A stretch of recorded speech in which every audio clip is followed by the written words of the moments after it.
Hello, welcome to Integrity Live. Today we are talking to Hilary and Anna-Elizabeth Shakespeare, known as the Shakespeare sisters. How are you doing? Hey, we're Hello, good. very well. So, where are you, Southend? We're actually in Greece, so Oh, wow. On the island of Paros, which you can Nice. just about make out in the background. But, yeah, you could make out more a bit earlier. And then, Yeah, it looks really good. It's really lovely. Yeah, bless. Oh, well, so how did the Shakespeare sisters film company start then? well, so I guess in a way we've been making films ever since we were little because we're sisters. So, but we decided to kind of go proper with commit to it when we left university, and we were sort of thinking about where our careers were going to go. And then it always seemed like kind of like the dream to make films, and we always thought, we'll have our real career, and then we'll probably one day maybe do film. But then I think we just thought, well, we should do the thing we actually want to do. So it took a bit of a plunge. And that was about 3 years ago, maybe. Well, we're coming up to our 3-year anniversary. Incorporated. Yeah, which we didn't know what we were going to do for it because last year we had a massive barbecue. What did we do the year before? No, it was just we last didn't do year. anything for the first, but the second year we had a massive barbecue for, and then this year it's like, oh, what are we going to do? But it will be 3 years of Shakespeare Sisters. 3 years. Wow, that's amazing. Excellent. Which Shakespeare Sisters LD2. Before it was just Shakespeare Sisters, like the reality. That's brilliant. Well, I met Ella Greenwood at a film premiere. No, it was a show actually, a red carpet event, and then she invited me to come and see your film Soundtrack to 16, which is, in my opinion, one of the best coming of age films I've seen. It's so good. I mean, people that haven't seen it, there's no violence, there's no sex or blowing up. It's just a really beautiful coming of age film, well written and well filmed. So could you mind telling us a bit about the film? Yeah, so please I guess you start. Who wrote it first and who directed it? So we both wrote it together. But it was kind of the way we wrote it was like we both came up with the story, and then Hilary would write like the bulk of it. And then we'd go through together and edit it. And then Hilary directed it. And then we produced it with another guy, Ben Jakes. So the 3 of us produced it. So we were kind of there at every stage. And even now at the distribution stage, still there. Still going on. It never ends. So, it's it's a coming of age film. I don't know if that's it. He was asking who wrote it. My script says it's a coming of age film. Well, exactly. Just tell us about it. I was going to do that. Okay, so it's about kind of young love and having your first romance. But I mean, I guess that's it's also kind of about friendship and when you don't have any friends. I think that's like a big part of at least the girl's storyline. And the romance is almost like secondary in that it's like she has a friend finally. So it's kind about of doing A-levels. About doing A-levels and exams. Which I guess and like when you like pin your worth to the results you get and how kind of just like completely can like destroy your self-worth at that age. It follows like 2 16-year-olds and their stories kind of separately until they meet, and then their relationship, their romance, and I won't tell you what happens at the end. But No, you've got to go and see the film. You tell them a bit, and they must go and see it. It is really well worth going. You might not be able to answer this question because you might not want to, but were any of the characters based on anybody you know? Oh yeah, well, the main characters. I mean, both of the main 2 characters are kind of based a little bit on ourselves. Yeah, because that's sort of. I mean, especially a lot of Maisie's story is based on kind of my teenage life, and I mean, one of her main things is she hasn't had her first kiss yet, and she's super embarrassed at 16. So I was quite late to have my first kiss, so it's kind of based on my storyline. And then Anna had some A-level freakouts. So. I don't think I swore as much as Ben was the character who's obsessed with his grades, because we actually got a 15 for that, just for all the swearing. But his freakouts, like mine, probably less violent. I think it sounds like some violent. I was sweary. There's no violence, but his like ripping up of stuff. It's only violence against projects and papers. But yeah, I was like that. I was like that. It's like if I didn't do well, I would take it really, really badly. So yeah, that was a bit based on me.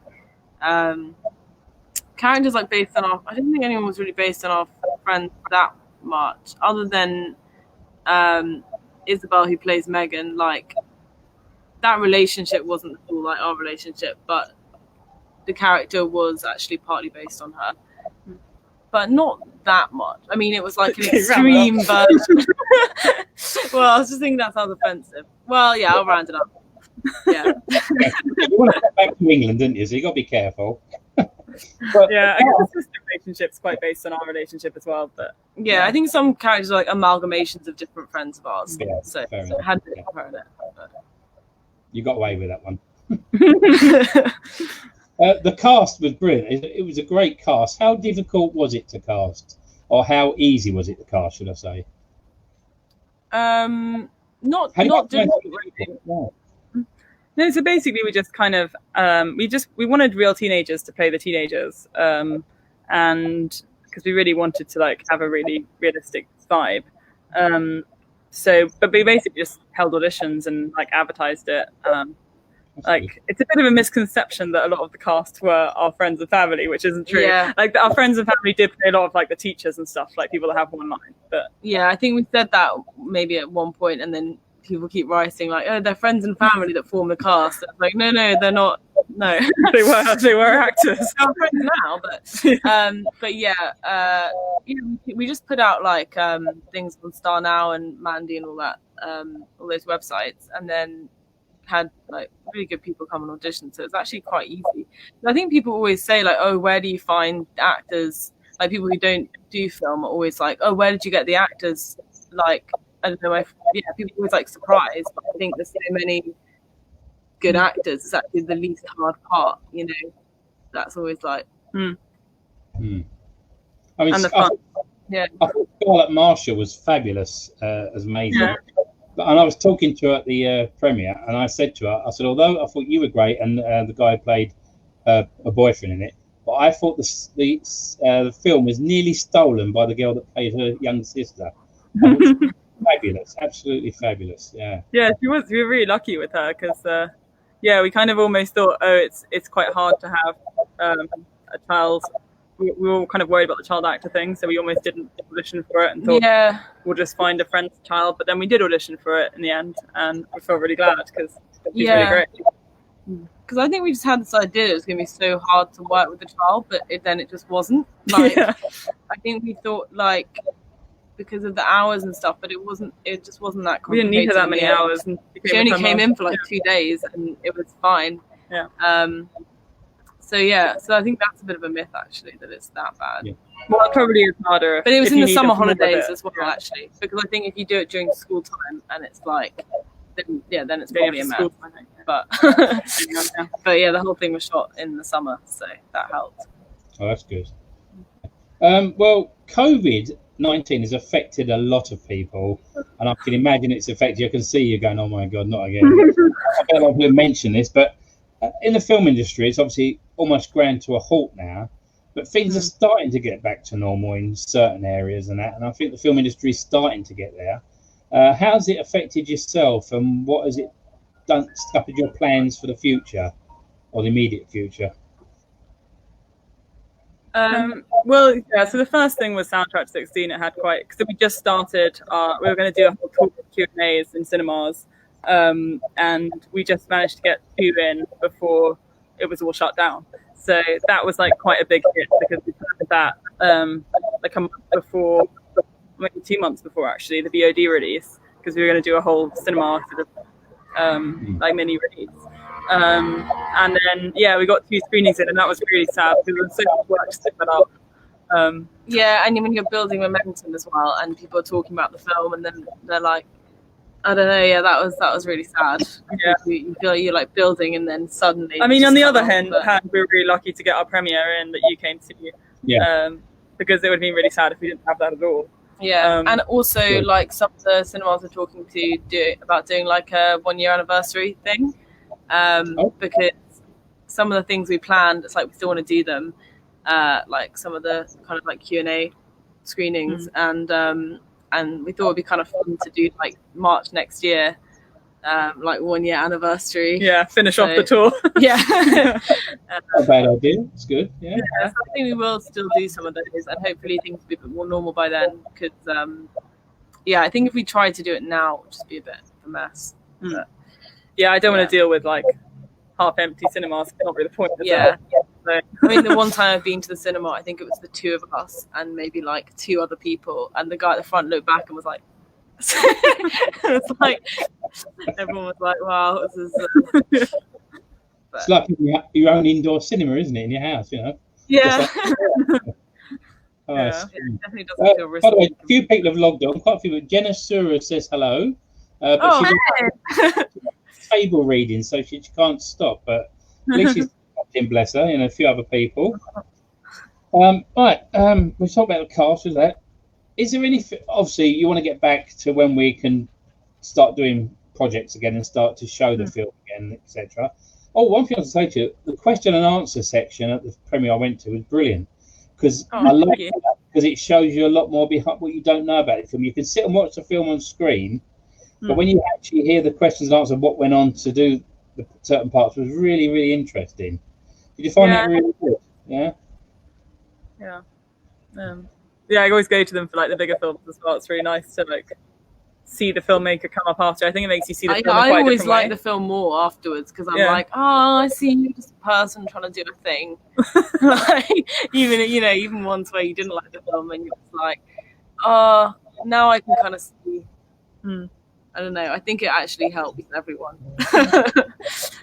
Well, saying that, it wasn't. It was. No, don't take it wrong. It was an easy film to watch, but it flowed beautifully. It really did. So, but the question answer does give you a few more insights into it. So, can I ask you, have you got anything? Obviously, you want to promote this when we start up again, but is there anything else you've got in the pipeline, or have you been writing anything while you've been on lockdown?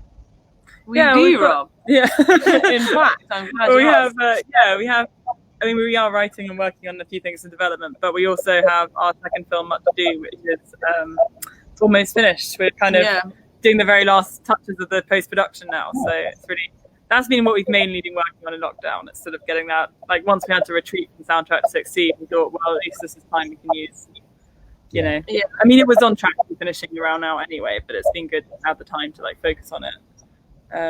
We just got the soundtrack down, which we're excited about. So that was quite cool. Yeah, and the grade is coming in. So yeah, we do need to see soundtrack back in the cinemas, etc., and get people to go and see it. That's for sure. All right, because you started up in this business and you're very young, both of you still. Were there any like heroes you liked as film directors or actors and that you sort of would like to follow or like you to look at? Is there anything? You can tell us who your heroes? Yeah, it's true, because also our second film is Much Ado. It's a Shakespeare adaptation of Much Ado About Nothing, and we used to watch the Kenneth Branagh version of Much Ado About Nothing like all the time. Yeah, it was like it was one of our few videotapes, so we watched like every day. I mean, not every day.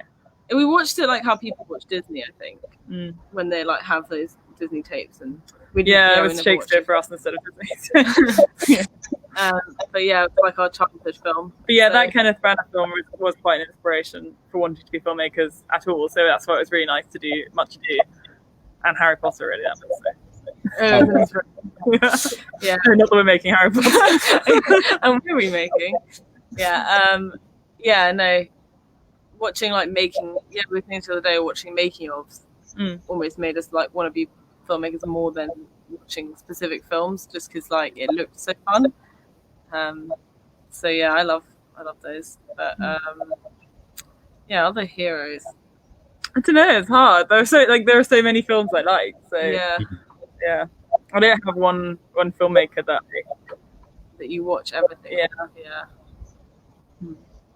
What genre do you like? You did a comedy film, obviously. It's coming of age in a comedy film. Is that what the route you want to go down, or would you like to try all different types of films? It's mainly comedy, not necessarily like comedy like laugh out loud, but kind of like feel good, happy kind of rom-com. I mean, those are the films I like. So I don't watch scary films much because, I mean, now a bit more because we have more filmmaker friends and I want to see their films. But like, I get scared really easily. I like using film to kind of escape to a world I want to be in. So I suppose those are the films I watch, and so that's, I guess, what I feel naturally is what I want to make. Like films that are set in a world that you want to be in. Basically. Yeah, I think I find it hard like editing something that was horror or something when you're stuck in the world. Basically comedy, romance, feel good. That's definitely like our genre. Yeah. Was it rom-com they called them, didn't they? Yeah, I love a good rom-com. Yeah.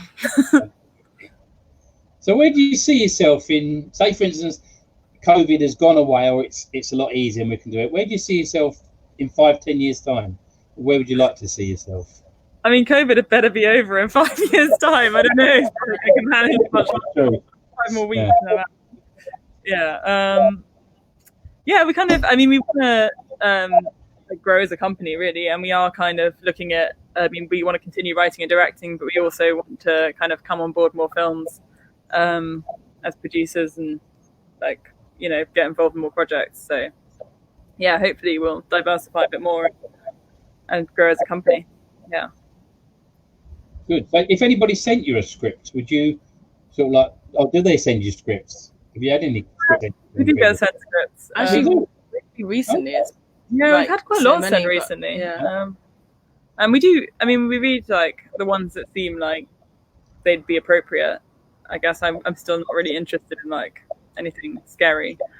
But I go with that. Yeah, I don't mind horror films, but I watch them during the day, not at night. Yeah. God, that's so awesome. Yes. Some clever ones are good, but it's the really gory ones I'm not really too keen on. Yeah. I like a bit of comedy as well, in a horror film. Yeah. I mean, we kind of mostly want to write. I mean, we're writer directors, so we like writing. But if we were sent a script that I really connected to, then would be interested. Yeah. Do you see things when you're walking about and suddenly say something happens and that goes in your head? Think, oh, I must write that down. I must use this. We have a WhatsApp group with each other, but one that specifically quotes. So we write down like things that have happened that would be good to do in writing. So it's like if your friend says something funny, then you just put it in the quotes WhatsApp straight away, and then we try and like get them into things. A few of those went in Soundtrack to 16 as well. One of my friends has a line in there that like every time he's like, my line, to like whoever's sitting next to him. They always go the quotes list. Oh, that's what I was say to you about the films. Or was there anything you wanted to do in the film, that you couldn't do or didn't work? Was there any ideas you had and then suddenly you thought, oh no, that's not going to work? Or I mean, there were some scenes that we cut that weren't working that we did like in theory, but we cut a lot of the family stuff. Yeah, we did used to have a lot more scenes with their parents and stuff like that, but it just kind of needed to be streamlined in the end. I think. But it's funny because some reviewers are like, "Where's the family life?" And I'm like, "Yeah, I got cut. It was there originally." But we kind of just need to focus in on the story of like their friendships in the end. Yeah, I think technically though there wasn't anything that was too, because it was quite. It's not a very high like difficult script, you know. Everything was kind of set in the school and home and stuff like that. So, I mean, one thing that was really hard but actually ended up being cut anyway, so it was quite annoying, is that we filmed on a canal, like on the one of the canals in Islington, and it made it a trailer. So where they're kind of walking along the canal, and because we were kind of like guerrilla style filming, we just started filming on the canal, but it's so narrow they're coming at us, and we had to keep kind of like stopping them, blocking them off, and then that was kind of nothing because we cut it, but it was one of the hardest ones. Although it was really useful for the trailer, because I think also that was one of the scenes where it was quite exposition-y, and then when it was in the film, we were like, oh, it's a bit exposition-y, and then it was so good for the trailer because it was like, this is the problem, this is what's going to happen in the film, and then I was like, this is a good, it's almost worth way filming, to use it. But when you're filming it, just something useful for the trailer. So it still has a little feature in there. But that was quite hard. I guess the videos as well, it weren't hard, but we kind of play with them a lot because they got edited quite a bit between when we wrote them and then when we went back and recorded them after the whole film had been shot. So that was quite useful because it gave us room to like play with kind of bits in the edit that maybe weren't as clear as they needed to be, and then we just kind of try and slip it into the VO. Like at one point when Ben's jealous of Nathan, the like alternative romance for Maisie, I think it wasn't like that obvious, and our editor was like, I don't know why he's annoyed at her. And then we were like, okay, well, we'll just put a little bit of this in the video, and that solved the problem. So that gave us a lot of leeway to fix things, which was good. But that was just slightly hard to stop editing, because then you're like, I can just edit this forever, and then someone needs to be like, no, this is the final script, go and like record it. But yeah, that was good. How hard was it to do the trailer? Because it must be hard to try and pick certain clips you want to show to people, but not give away the whole film. So was the trailer hard to do? I think I made it, didn't I? So it wasn't hard for you. I edited it a bit. Yeah, I literally like typed in like how to make a trailer, and then someone said actually like using different takes is good, so you don't give away jokes and stuff. I think that's why I did that. That's why I used that for some of the footage we hadn't used. But then, yeah, I think actually we had two trailers that were really different. One was kind of artsy and kind of like much more coming of age, and then I think the other one looked a bit more like a comedy. And having the music really helped as well, because the track we have in the one that's more like a comedy, I think it just sets the genre and like expectation quite well, and it's a good track as well. So, but it's funny. I think like that, maybe that music and like the fact that the boys kind of wearing uniform, like so many people commented like, oh, this is like the In-Betweeners, and I was like, I don't think it's not really, but I don't know. That's kind of a youthful comparison. So I don't know. But yeah. Well, we're almost coming up to our time. Anything else you'd like to talk about before we go? Because I'm going to ask you one more question after this.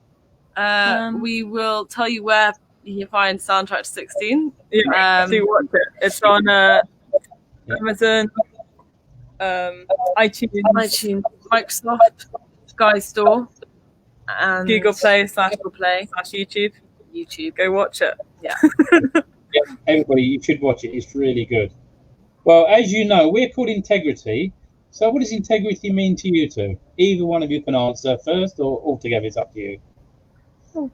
Well, I think Hillary would like to. I thought you had an answer. I think that's a pretty hard question. Well, yeah, it's a hard question. We were talking about it before, but we were thinking like, because we got some warning, but then we still didn't come to a conclusion. Because we were thinking, it's like, sticking to your guns and stuff like that. But then Anna was saying. But I don't think, well, I was saying that I thought it doesn't necessarily mean like not changing your mind or your opinion about something. Because I do think when people are like, this person's had this opinion for 20 years, isn't that great? I don't necessarily think that is great. So this was going to be a rambling answer. Okay, I'll cut in then. I guess I think it's kind of more like sticky. Like I think being consistent and living by what you kind of, I guess practicing what you preach. Saying live like that you're acting the way that you think is consistent with what you think other people should be acting. I guess that's what I think. It's hard for us to answer because we don't have a lot of integrity. And you're out there in Greece enjoying yourself, so that's good. Yeah, it's lovely. I'm going to thank you very much for your time today, and also thanks so much. Thanks for being in the magazine a couple of times, which is really good. Thanks to Aaliyah for putting you in there. And also, one last thing, everybody watching and anybody watching this in the future, go and see the film, watch it online, whatever. Soundtrack to 16, great film. Really good film. So much. And thanks so much to Integrity. You guys have been so cool, and like the pictures are amazing. If anyone looks on our Facebook page, you can see all the pictures of the premiere. They're really, really great. It was a pleasure to come down. It really was. And that was my last event before COVID as well. Oh yeah, everyone says that. They're like, it'll go down in history. You went out with a bang. Yeah, the last thing you did before COVID, I went to see Soundtrack to 16. If you tell everybody that, get the film out there. Well, thanks so much. Yeah, no, my pleasure. Listen, it's been great, and I hope to see you all again and talk to you soon. And when we get back, you do another premiere, give us a shout, and I'll come down and see you. We will do. Thank you. Yeah. All the best. Cool. You take care and enjoy the rest of your. How long are you out there for? How many more days? Yeah, maybe like one more day. It depends. I might have to scram. Yeah. Have a great time. Listen, speak to you soon. Take care. Thank you very much. Bye, everybody.